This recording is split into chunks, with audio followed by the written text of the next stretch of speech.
Hello, my name is Takia and this is my collage for the final project. Just to get started, I have here up at the top, obviously, Gallaudet University's logo. The founder here is underneath them, Thomas Gallaudet. I have him next to Laurent Clerc because he was also a very important figure. He helped Thomas Gallaudet with the sign language, and when they came back to America, they helped establish the school. I have at the top the core four that were students at Gallaudet University: Tim Raris, Greg Liebach, Jerry Koval, and Bridgetta Bourne. They were kind of the head figures in the Deaf President Now protest that happened at Gallaudet University.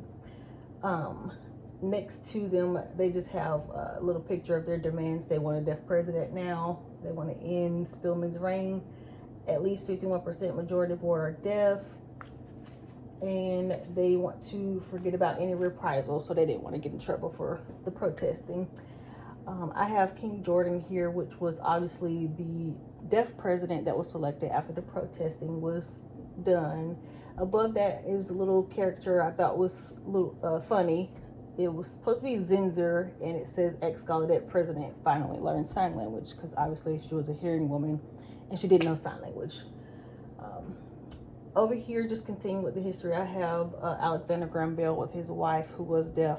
His mother was also deaf, so he was involved in deaf community before deaf culture was a thing.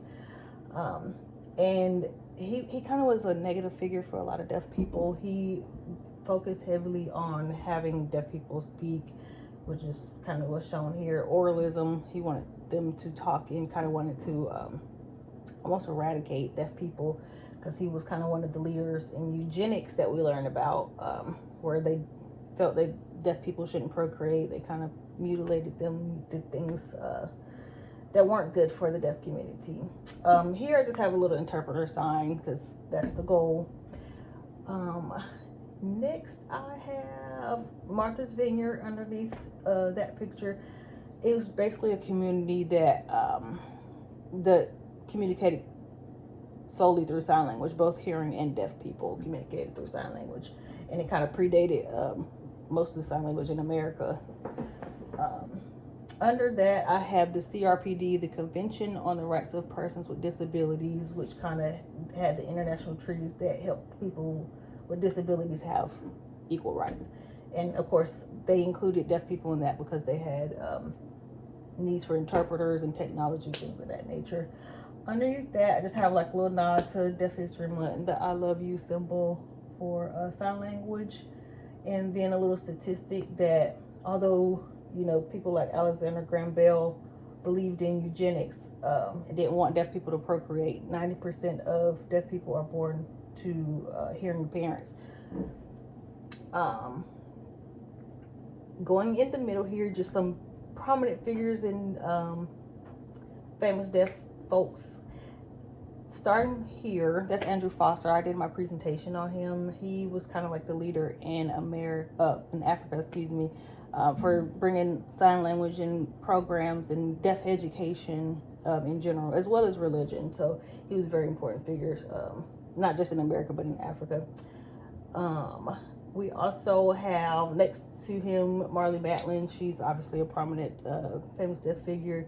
She was, you know, known for her breakout role for Children of a Lesser God, and then became a deaf activist and has been in many more movies and shows. We have Linda Bove here. She's a Sesame Street actress. She is one of the other people that's probably known when you think about deaf actresses, because she did sign language on Sesame Street. Here in the middle, I have Now DeMarco. Of course, I had to have him in the middle.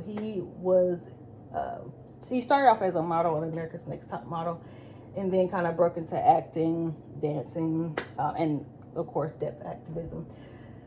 Next to him, I have a younger figure. Her name is, I don't want to get it wrong, Millicent Simmons. She's a deaf actress for A Quiet Place, one of the horror movies. And I thought it was interesting because she actually was able to communicate with all her cast because they had to learn sign language. So she was able to communicate on and off set. And she also has a cochlear implant, but she still uses sign language, so I thought that was interesting. Here I just have some words: autism and coda. Autism is obviously pretty much putting people down because their inability to hear. And Coda, child of a deaf adult, we learned a lot about that this semester. I just have the difference between deaf and deaf. Deaf with a little D obviously aren't in deaf culture itself, and they are more considered part of the hearing world, and deaf with the big D, that's the people that are in deaf culture. They attend deaf schools. They have a strong deaf identity. I have the shush symbol here because a lot of people feel like a lot of deaf people feel like the hearing agenda wants to quiet them and then pretty much do away with them after a while. So they continuously have to fight for their rights. Just a little picture of a huddle here because I found it interesting that Gallaudet University is the home of the huddle. They created it so the other team couldn't see their signs in their plays. Obviously, I have the books that we read in here, A Place of Their Own and A Journey to the Deaf World by Harlan Lane. And then Through Deaf Eyes, which was a very monumental part of the semester here for me.